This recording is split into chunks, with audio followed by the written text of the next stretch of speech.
আজকে আমার অফিসে এক লোক আসছে, আয়সা বলে, হুজুর দুবাইতে এক চিটার, সে আমার কয়েক কোটি টাকা মেরে দিছে।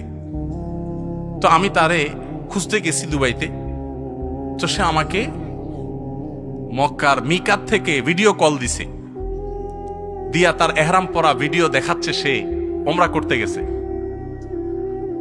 অর্থাৎ বুঝাইতেছে তুমি আমার দুবাই খুঁজে লাভ নাই, চান্দু আমি মক্কায়।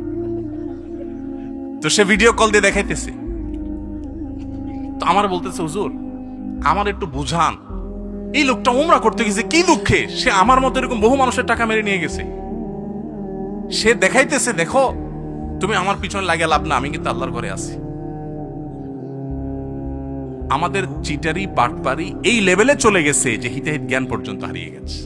ঘরে ঘরে সততার চর্চা করবে। সততার লাভ কি জানেন?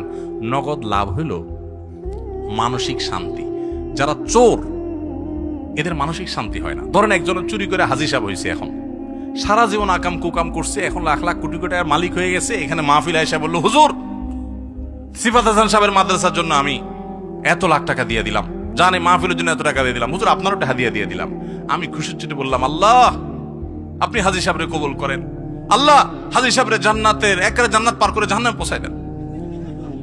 আমি হয়তো অনেক লম্বা লম্বা দোয়াও করে দিব, আপনারাও বলবেন নারায়ে তাকবীর, সুবহানাল্লাহ, বলেন মাশাআল্লাহ, আলহামদুলিল্লাহ, কিন্তু আল্লাহর ফেরেশতা বলবেন তুই চোর। তুমি মানুষের চোখে ধুলো দিতে পারো, বাট তুমি দিন শেষে মানুষের রক্ত চুষে এই টাকা এনে এখানে ঢালছো, এটাতে মানুষকে খুশি করতে পারো, আল্লাহ খুশি হবেন না। আল্লাহ খুশি হবেন যখন এই টাকার মালিকের কাছে টাকা ফেরত দিবা।